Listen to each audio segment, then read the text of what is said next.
grave al espacio aéreo venezolano, se había iniciado la incautación de cuantos barcos salían con petróleo de Venezuela, se había agravado un sistema de sanciones que llevaba desde el año 2014 en marcha. Y el asesinato de más de Ah, 100 pescadores. sí, efectivamente, en un contexto de asesinatos de más de 100 pescadores en las aguas del Caribe y del Pacífico, bueno, pues en ese contexto se había producido un bombardeo masivo sobre instalaciones estratégicas, la intervención de una fuerza militar, la muerte de algo más de 100 personas como consecuencia de esa intervención militar norteamericana y el secuestro del presidente de Venezuela, Nicolás Maduro, y la diputada Cilia Flores, que a fecha de hoy continúan en esa situación de secuestro en una prisión del estado de Nueva York en Estados Unidos.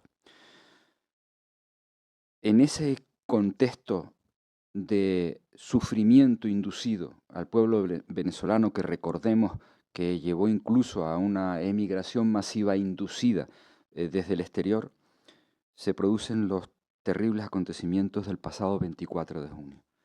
Un terremoto cuya cuantificación, en el que la cuantificación de sus consecuencias empieza a producirse ahora, ¿no? Cuando se ha podido empezar a valorar los resultados de esas sacudidas de la Tierra. Lo primero que tenemos que saludar es la respuesta solidaria que ha recorrido todo el mundo. Primero, la propia Venezuela. El pueblo organizado en Venezuela se ha hecho cargo de intentar ayudar por todos los medios a los compatriotas afectados por esta catástrofe. En segundo lugar, el propio Estado venezolano ha intentado dar respuesta. Tenemos que ser conscientes que en ese contexto de un terremoto, que hoy sabemos, por ejemplo, el dato de que prácticamente todo el aparato de Estado en el estado de La Guaira murió. La gobernación, muchos miembros de lo que podría haber organizado una primera respuesta, fueron víctimas de la propia catástrofe, ¿no?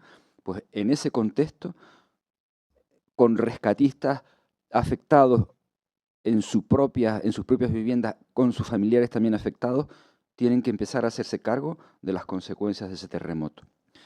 Hay que tener en cuenta que esas son las circunstancias en las que se tiene que empezar a organizar la resistencia.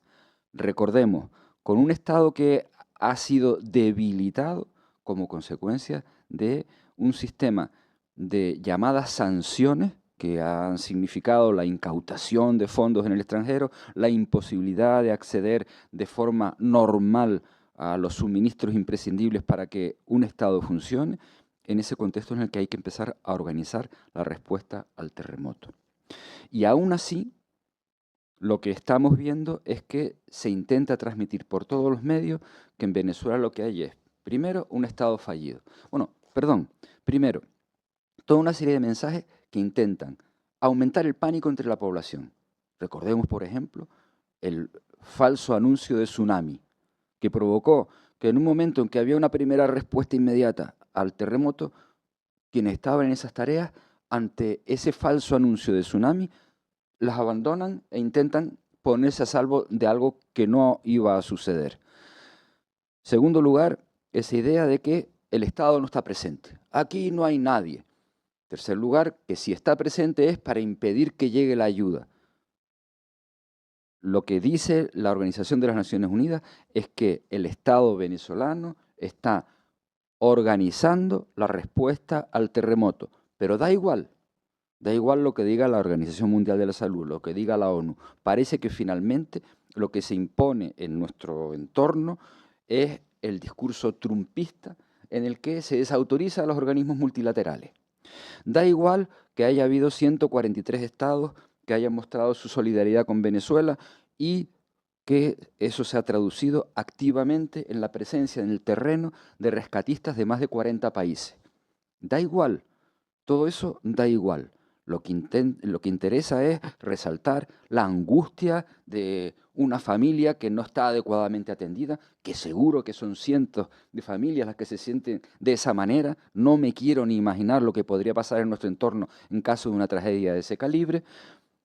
No da igual la experiencia que hayamos tenido en el mismo Estado español de cómo se utilizan las catástrofes para generar la angustia en la sociedad. Da igual nuestra propia experiencia que cuando sucede en otro país del cual la imagen que se ha transmitido durante todos estos años es que aquello es un caos, que no hay manera de que aquello funcione, desde una visión racista y clasista de superioridad frente a un pueblo que se está organizando, pues como eso es lo que se quiere, esa imagen es la que se quiere transmitir. Se quiere ver en el terremoto no una desgracia para el pueblo venezolano, sino una oportunidad para acabar con el proceso revolucionario bolivariano contra el cual se está moviendo todo el sistema de prensa dependiente de los grandes medios internacionales desde el primer momento en que Hugo Chávez llega al gobierno de Venezuela.